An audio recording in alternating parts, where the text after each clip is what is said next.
Welcome to Two Desks Down, the business podcast that lets you get to know each guest for an entire season, not just one episode.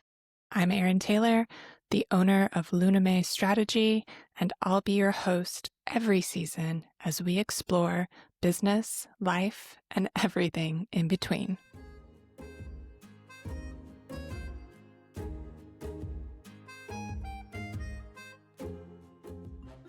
Okay, how would you describe what you do to a 90-year-old? I literally have to do this because my grandma is 90 or almost 90, and she is a newsletter subscriber and she doesn't know. I think she knows what I do now, but I tell her that I write words that sell things or I write words that get people to take action. And she understands? I would say so. Like, she calls my newsletter my blog, and she isn't quite, I feel like, always sure, because I used to be a teacher, right? So she's like, could you like write for these people or this, and I'm like, that's not what I do. So for the most part, I think she gets it.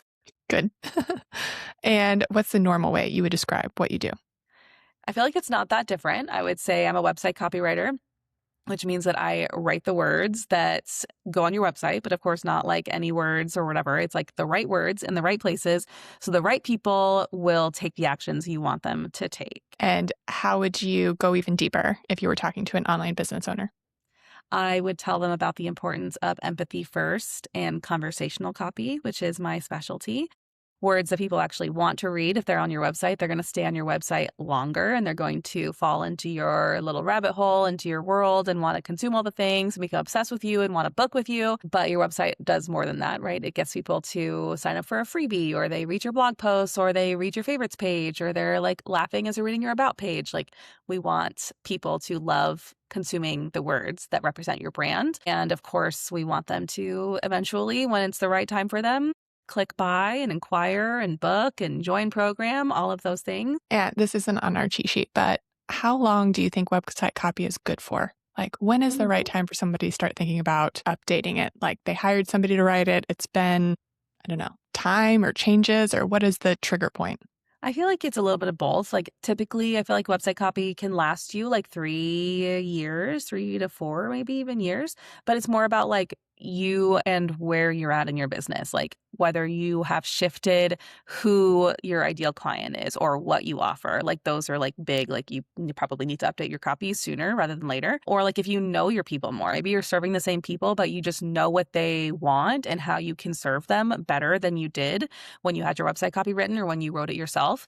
That's another like trigger point for like, okay, now you need to update your copy. But other than that, like, you can keep that same copy for a long time as long as it's converting and giving you the results you want to see in your business. Then don't fix what's not broken. No, love that. How far out are you booking projects? I am looking for May. So it's February, end of February right now, and May. So that's Okay. aside for like if you want website copy. A lot of copywriters are booking a couple months in advance. You have to reach out sooner rather than later. And then the designers come after that. And so don't just think like, I want copy, I'll get a new website.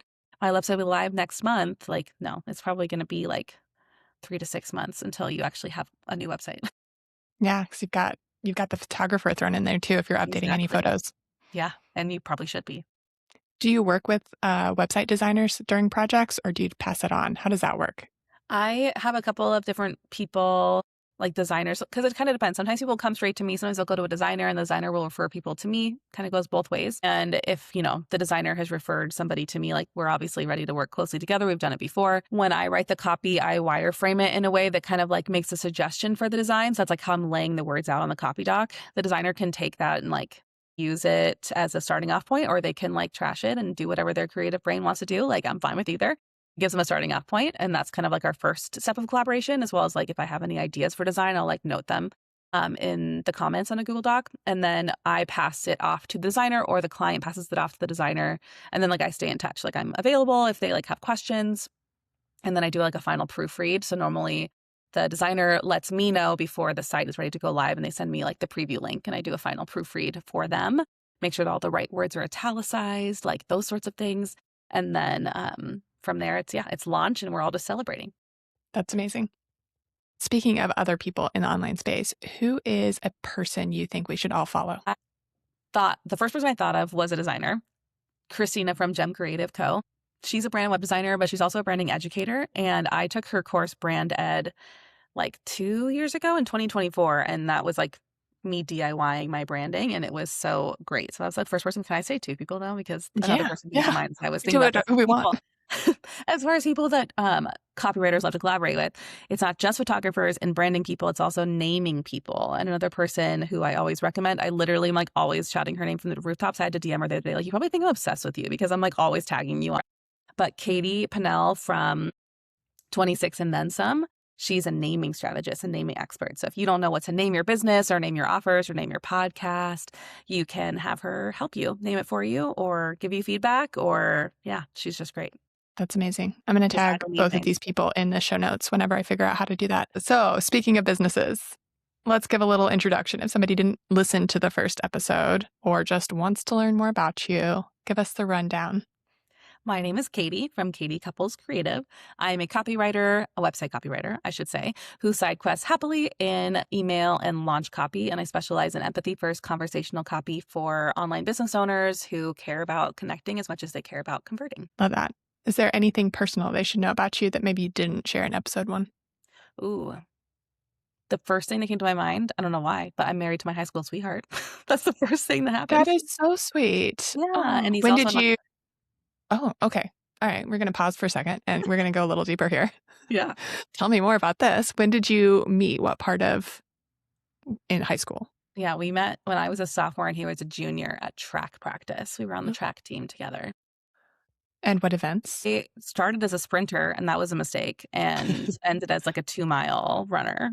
And that was also kind of a mistake. I feel like neither were great things for me. And he was like a thrower. He joined because his friend told him that like the track people can use the weight room after school. He was like, okay, cool.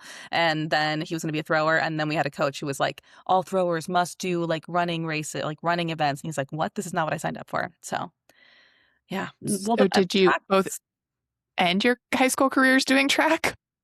yes. Okay. Track was kind of like a social hour, I feel like, at my school. Okay. We were not like excellent at events. It was like we were hiding in the shed. Like, this is literally, we had a game called Drop the Driver, and we were dropping a screwdriver into the top of an orange cone. This is like what we were doing at track practice. And we were like having like, we were balancing on the start blocks to like see how long you could like balance on without falling over. Like, we weren't taking it seriously. We were running through the orchards on long runs, but like hiding in the orchards, actually, not running to improve our stats, you know? Got it. Got it. Love it. And when did you actually get together, like as a couple? That track season, we started dating, yeah, and then, that was 2006, so a And long when time did ago. you It's get actually married? 20 years. We've been together for 20 years this spring, like, that's insane. That is. My relationship can almost have a legal beverage in the United States, like, that's crazy, and we got married, like, after, like, 11 years of being together, or maybe, yeah, 11, I think. So it Okay. was, like, 17. So we Okay. stayed together. We went to different colleges, we did long distance, we broke up for a little bit, got back together, and then got married, and now here we are. 2 kids later. 2 kids, 2 cats, and a dog. Yeah. List crazy. Love it. And you said he's an entrepreneur as well. He is. Yeah, he started a business. I don't know exactly when he started. It was like a year and a half ago, maybe. He's a software engineer. So he builds apps for people who don't know how to code. So they have an idea for a cool like program, app, whatever, and he built it for them. For like typically it's like their first iteration, their like MVP. He built it and then can help them like maintain it and launch it and like fix the bugs when it goes out live. And yeah, he sits at that desk and I sit at this desk and we both do our things and it's fun. Did you write his website? I did not yet. He's in my Dubsado. I actually just archived him yesterday because I'm like, he's been waiting for me to do it and I keep not doing it because other people pay me for it. So I'm like, I don't have time, dude. Like someday I'll get to your website, but today's not that day. This week, this month, none of it. Eventually though, I will write his website. Okay. Does he have a website? Does he have a social media presence? He just made a Threads account, and when I say I screamed, like I was like, "Oh my god, you made a Threads account!" And he has a website. He's Code Untold. Okay, we will link it. Yeah, link it. Link it up. Love it. Love it. Is it weird having someone else be an entrepreneur and not like? Was it weird that transition from him? I assume he had a corporate-esque job. Yeah, before? he was at Amazon before that. I feel like it was not as much weird. He was like, but it was stressful because it was like all of a sudden now we're like both in this and we better get clients or like, what are we going to do? And then a tree fell in our house and then we're like, oh my God. Like, so it has been really nice having somebody who like gets it. And like we're both, very supportive of each other's businesses and like it's nice to have someone to bounce ideas off of and like who knows the world. We both like, we both use Dubsado. So we can like figure that out. And like we share some of the same different tech and stuff. But yeah, a little stressful as far as like your revenue isn't always super consistent when you're starting businesses, and here we are both doing it. And that was, a little crazy. Yeah. But good? But good. But in a good crazy? And also good because it was just like, I never expected life to be like it is or like it was in the last couple of years where it's like we had 2 kids, but they didn't go to childcare. We just like traded off. So like whoever was working, the other person was with the kids. Like there's no set times of, I work during these hours. It's just like we just make it work. And that flexibility and then being able to like just take a day off when we want to, like it's seriously so cool. That's really cool. Yeah. So how do you get shit done that isn't copywriting? Like there's so many facets of business. Mm-hmm. There's so many things that you quote unquote have to do as a business owner. How do you get those done? What's your approach? Well, it's funny because I feel like part of it ties back to like this. I don't have a set schedule and like I'm just really flexible and I work when I can. And I feel like it's becoming easier now that we have more help and like, we have parents who are watching the kids for us, or grandparents, I should say. But I feel like I've had to let a lot of like balls drop over the last couple of years where it's like, if it's not essential, I'm not like doing it. You know what I mean?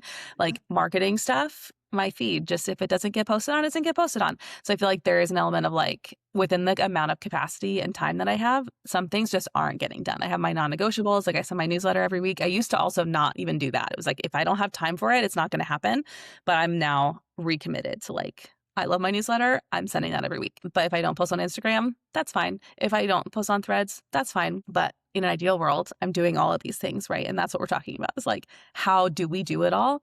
I feel like I try to schedule things like, I have my finance Friday flow. So like every Friday, like look at my finances. I have a bookkeeper, but I still like to see what I paid and like, balance my different accounts in Relay where I have like my profit first accounts and look at my budget and make sure, look at all that kind of stuff. But then there's like the marketing things. I host a weekly co-working call because this is the stuff that we always never get done. It's called Work on Your Own Stuff Wednesday. I actually was just talking to my husband about this. I'm like, I almost feel like I wish Mondays were my Work on My Own Stuff day, but I can't change it to Monday because Work on Your Own Stuff Monday doesn't sound as good. But during that day, I try to do my own stuff. So like if I have these tasks that are just for my business, I try to get them done on Wednesdays and during that co-working call, which is free if anybody ever wants to come. Yeah, you should come. It's fun. It's literally a work time. It's not like chatting and pretend co-working. It's like, okay, let's all introduce ourselves. We'll see you in an hour. We turn our mics off and our videos and we just work. I also love, this is a method from Sarah from Between the Lines Copy. She has this tiny tasks before 10 method. I don't know if you've heard of that, but I am obsessed with that as well. So like if I've got all these little things that I like know I need to take care of that are not copywriting, but they're going to weigh on me all day, I make a list and like I just try to knock them out first. And normally I just have like a tiny task on my to-do list. I use Sunsama for my like daily planning and I just like toggle, like start my timer and just like do as many of those things as I can.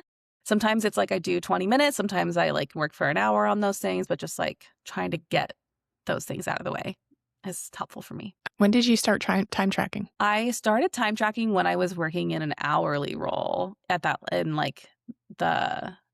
guess it was when I was working as an ed tech marketing person and then kind of like continued. And now like, obviously I don't need to track it for anybody except for myself.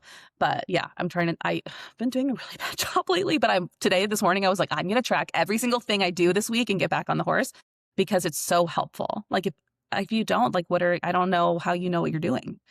Oh no, that's wonderful. I love it. I love it. It's great to see so many people sharing their little toggle like screenshots because as an OPM, that's the first thing when I come into somebody's businesses. If you're not time tracking already, you're going to start because that's how we're going to make decisions is through data. Yeah, absolutely. And Sunsama, I guess it was last year, they introduced an integration with Toggle because you can like you time track or you can in Sunsama, but I was frustrated because they wouldn't talk to each other. I was like, I don't want to click start time tracking in 2 places. But now if I track what I'm doing in Sunsama, it'll like save it in Toggle and it's amazing. Great. Yeah. Life hack for anyone listening. I know. Use Sensama. It's like my favorite. It's $20 a month, but like it's just I couldn't live without it. Why do you like that over any other tool that you've probably tried? Well, the hard thing is it's not a long-term product management tool. It is a daily thing and like weekly even, but like this is like the part of my, I'll be honest, part of my system that is a little broken where I'm like, okay, I like said I'm going to do something in a month. Where do I put that task? Because I suck at like, I've tried ClickUp, I have tried Asana, I have tried Notion, I've tried them all, and I just like can never keep up with them. I just don't, I make a cool system and then I never touch it again. And I'm like, why? I don't want to waste any more time. So I will say this is not you can't only use Sunsama like I do. Don't do as I do. Do as I say. But Sunsama also, you can pull in tasks from your ClickUp, from your Notion, from Asana, and then like assign them to days. So the whole thing is like, it's almost like a Kanban board where it's like you've got your days, Monday, Tuesday, whatever, and then like you just drag tasks onto each day. You can assign how much time they'll take. You put them into channels.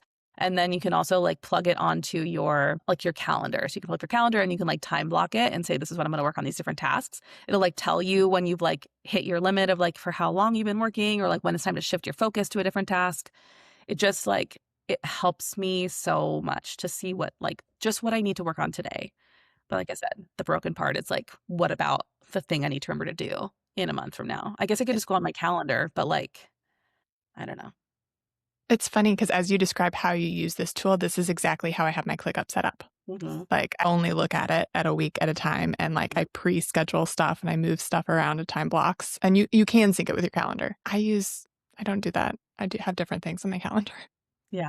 I don't always, but I like laying out my day and like being like, okay, here's, because I'm not it reminds me of what I would do if I was a paper planner person and I was just looking at my day and I was like, okay, from these hours, I'm going to work on this task.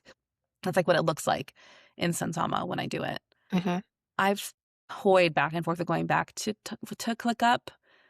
I feel like I would have to pay someone to like set it up for me though, because I just like, I've tried multiple times and I just don't have, this is the thing, like how do you get shit done that isn't what you do? I mean, I pay people to do that stuff for me because like I could learn how to do it, but like I don't have time to figure it out. So yeah, eventually that will be something I outsource. Fair. So with that, then I want to like dive into deeper because marketing is a big one for I feel like a lot of entrepreneurs, even those in marketing have a hard time sometimes with their own marketing. So do you have any approaches? I know you don't like necessarily post if you don't have time, but like when you have time to do it, what's your strategy? I find Threads is the easiest place for me to start. And I kind of post there. I was talking to a friend the other day and she was like, she had a piece of advice from somebody that she should like schedule a bunch of threads out for the week on Sundays. I'm like, that's a great idea. I normally do this like manic thing where I have a bunch of ideas and I schedule them all for the next day, like one an hour. I'm like, what am I doing? Why am I doing that? I should just like spread them out across the week. So that was a light bulb moment for me. But anyways, I normally find that like I post something on Threads and I'm like, oh, like that was really, it just feels like there's less pressure. And then I'm like, oh, that was a really great idea. And then I can like, sometimes I'll take that and it turns into a newsletter or it should turn into a blog post. I haven't done that yet, but someday it will turn into a blog post. And then sometimes onto social media.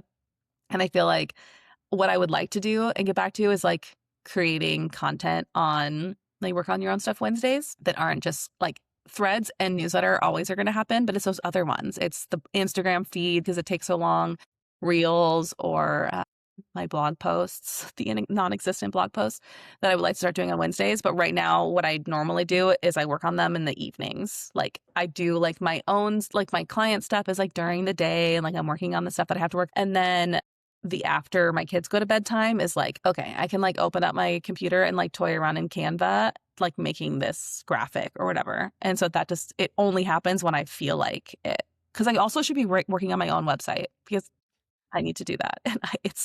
And that's a whole other conversation.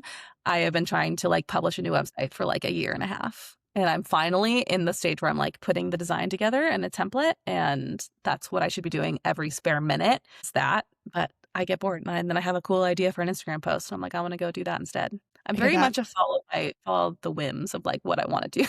And I need to be more structured and say like, I have to do these things this many, but that's not my era. That's not the season I'm in. It really sounds like, do you follow Xanthi Appleyard? She's got like a grab bag method she does for stuff during her week, where it's like, Mm, here's all the things I need to do this week. And depending on yeah. my mood, Yeah. I'll grab one and work on it. The problem is that you have to work on all of them. You can't just repeat the fun Yeah. ones. I know.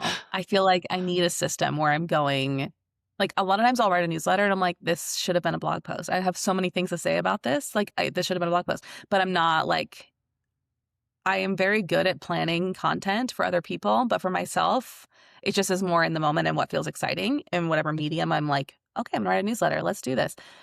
So there definitely should be more strategy behind like before I go out and write as a newsletter, like I could have made that a blog post and then I could have like linked to it in my newsletter and I could have hinted at it on my Instagram, but that is more like thought, like pre-thinking that needs to Hmm. go into it that my brain just can't do right now. So what Yeah. happens, happens. And what doesn't, doesn't. And that's okay. Yeah, it is okay. It's I going mean, okay. if you're booking out Right. several months in advance, I think whatever you're doing is working, right? Yeah. And maybe eventually I'll get a little more streamlined with it, but today's not that day. Where are your clients coming from now? A lot of clients are referrals from either like not friends, but like people who know me online or designers. I have had like I'm trying to think about my most recent, like I'm starting a website copy project this week that came from a referral from someone who I knew from an in-person networking event.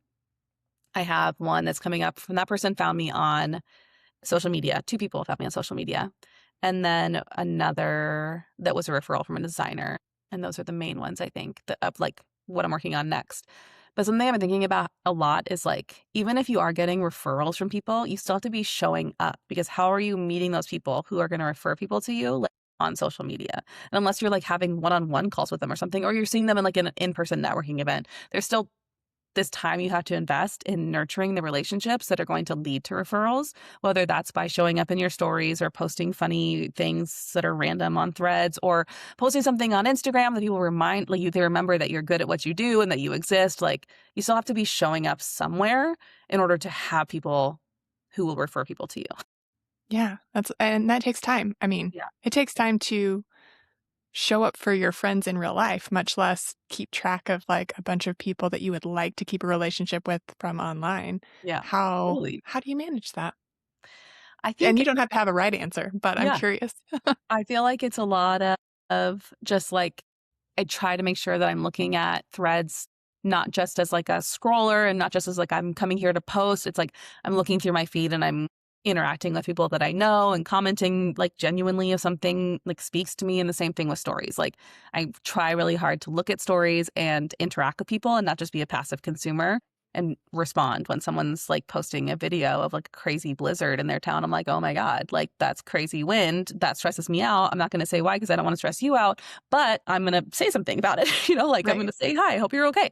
And I think that's just about like, I think it's about not being that passive person who's just consuming and scrolling and moving on. It's like take a minute and like have that interaction. Do you plan that? Because it is really easy to get on and suddenly become very passive. Yeah. I used to have like a dedicated time where I would do it. I also like to do it on my computer because I hate like I have like a messed up thumb from like I don't know if it's a combination of like parenting, stuff, but also like maybe phone overuse. I don't want to say that that's the main thing, but like I would like do naps and like breastfeeding. And then I was like on my phone and like trying to Hmm. type and like it never healed. And so like I can't just sit on my phone and type forever, but it's so much easier on the desktop. So like I'll get on and like respond to people's stories and stuff. So I wouldn't say it's planned anymore because I built a habit out of it. But in the past, I used to like block it and say, go engage with people for like 10 minutes. Yeah, the only thing I love desktop threads, Mm-hmm. especially. So much. Yeah. But Instagram works too. The only thing I don't like is you can't do some of this stuff I on know. stories. Like I can't vote on polls or put my thing in the little box. Yeah. Yeah. And my problem is like I'll brick my phone and then I'm like, well, I can just still get on the desktop. So you're not really stopping me from like getting on Instagram. But when I'm not working, it's good because I can still be bricked and then I'm not, on at all. But I'll just sometimes to give myself a little break and get on the desktop while I'm working and be like, okay, I'm going to have like 10 minutes of like, it's not just scrolling though. It's still productive for my business. And Hmm. that's, I think, the like reframe. It could be Yep. dangerous, but also helpful. Yes. And I think it does help to, have that mental shift of like, if it's on my computer, it's Hmm. a business activity. If it's in my hand, I can decide if it's a personal Yeah, passive thing. for sure. Yeah. What else in your business do you think of that like you do or you found a system for that isn't necessarily copywriting, isn't marketing? I mean, I think a lot of it is like back end client experience stuff. That's like a big one. And luckily, I feel like I have like half baked systems here where like everything happens the way that it should, but I could make things so much easier for myself if I just took like a week and like did everything. Because like I have all my email templates for clients. So I know exactly what to say at each stage of like our project, but they're all in Notion. They're not in Dubsado as canned emails. Don't talk to me about why. Just literally time. Like I haven't had time to do it. And when I do have time to do it, I'm like, I don't want to do that because it's the thing about like I have a million things I could choose to do. Why would I choose to do that? Why would I Hmm. choose to do that? I'd rather like post on Threads or like, maybe makes I was going to say clean out my inbox, but that's also not something I want to do. So not that either. But I think like knowing exactly what I'm gonna say at every stage of the project, having templates. I bought Fran from the Passions Collective. I bought her Dubsado templates like maybe 2 years ago. And that's like an investment I would make over and over again because it's so easy to send proposals. I'm just trying to think about like having like all those packages. And there's a lot of like Dubsado type things and like the emails and the touch points and like having templates for setting up my Google Docs for people, like all of that. My client experience is all like, it is good. Like everything, every step is great. It just needs to be more automated. Yeah. And how do you communicate with your clients? With copy, there's not a ton of like with designers, they have so many different deliverables they have to like share and get feedback on. With copy, it's like it's all in a Google Doc. We don't need to have a separate portal or anything. Like I use my Dubsado client portal, which hosts their questionnaires, their invoices, and then we have a Google Doc, and then we have email. That's it. So it's like I'm emailing people after I'm emailing the proposal. We're emailing to do the kickoff. I'm emailing. I also make them like eventually I'll put this on my website, I think is a hidden page, but right now I just have like a welcome handbook in Notion that I kind of set up that's like, here's everything you need to know your project. And they get that and like their questionnaires when we kick off. And everything else is just delivered back and forth via email, which Do is they really add simple. do you like track changes or comments on the Google Doc for Yeah. feedback? Yeah. So with the copy doc, there's like a color Mhm. coded system. So like things are highlighted in different colors. So they know like you need to fill this like red highlighted blank in. That's like a detail for you, or this part's in orange. So I want to talk to you about it. And then like after revisions, things are highlighted in green so they can see what's been changed. So everything is very like I've gotten very good feedback on like the client experience side of things. Everyone's like, you don't need to change anything. Like this is all great. So makes you feel good. Yeah, it does. It does. And love being told we're good at what I do. I know, right? That's the eldest daughter thing again. Yep. I love it. Tell me more. Yes. I was gonna say, I feel like you have shared screenshots of your Google Docs before. Mhm. Am I making this up? Okay. So Yeah. you've got the little emojis on each section.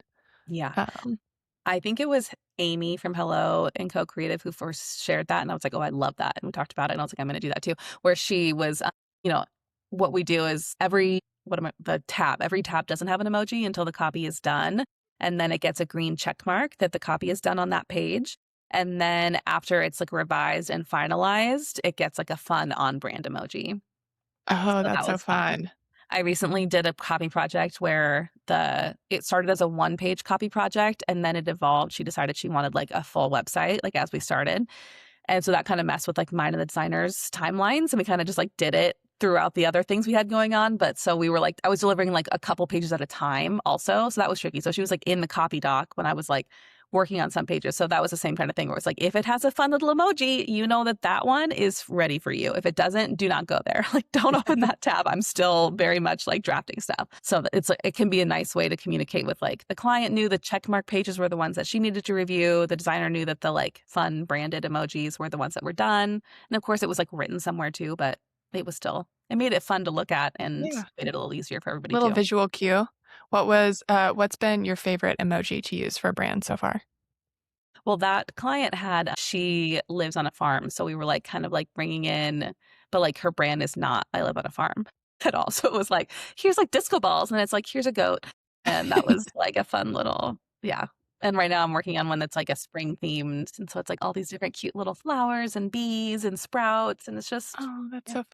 that's so fun. How long are your projects? Depends on how long the copy like deliverables are. But normally if it's a website copy project and it's like 6 pages, I would say the whole thing can be done within 3 weeks. It kind of depends on like how fast they are for revision. Like they get back to you for review and we schedule a review call. That part of like me waiting for them is the wild card. But normally like 1 to 2 weeks to get a draft. And then by the third week, we can have a final draft. So roughly a month if somebody's Yeah. thinking about timelines. Yeah. Do you have multiple projects going on at once? It's always like one project at a time as far as like I'm drafting. And then like sometimes there's like I'm doing little revisions or whatever for the next part. So like Okay. normally I have like 2 weeks blocked off my calendar for each client. And then like I'll start another one like after on that third week. And then during that week I might be like, yeah, doing revisions or like I offer 2 rounds of revisions. The first one always comes with a live review call. The second one is normally like asynchronous where we're like we could get on a call, but I never have needed to get on a call. It's normally just like let's go back and forth in the comments or get an email to like finalize the wording on this like revision or something like that. So there's never too much going on at once for multiple clients. Yeah. No, I was just curious. Some people Yeah. love to have multiple things happening at once and jump Could back and not. forth. And other people are Yeah. like, I want to focus on one thing at a time. I know. I could not. I have someone who just reached out to me about like potentially doing some ongoing retainer stuff. And I'm trying to figure out like, how am I going to do that? Like, how will I like give them like one day of my week where it's like I only work on their stuff during this day? I don't know. Because it's like, it wouldn't be like here, I can do all your stuff in 1 week and deliver it. It's more of like an ongoing, they have stuff throughout the month they would want me to write for them. And it just, yeah, the code switching of it all, like switching back and forth between different brands, like I wouldn't like that very much, I don't think. But sometimes you do things you don't like because that's how it is. Right? Yeah. Yeah. I think those conversations are always interesting because you're like, there's extra people in the mix. Mhm. It's like whoever you're writing for retainer wise, there's probably somebody else in the background too that they're Mhm. thinking about. And Yeah. then you, and then yeah. Yeah. It'll We'll see. we'll have to talk more about that later. I know. I think I'm gonna say yes, I've decided this week, so we'll see. We'll see. Oh, this is fun. Thank you so much for talking about how you get your shit done. Yeah, I know. It's so much fun. All right. We'll see you next week.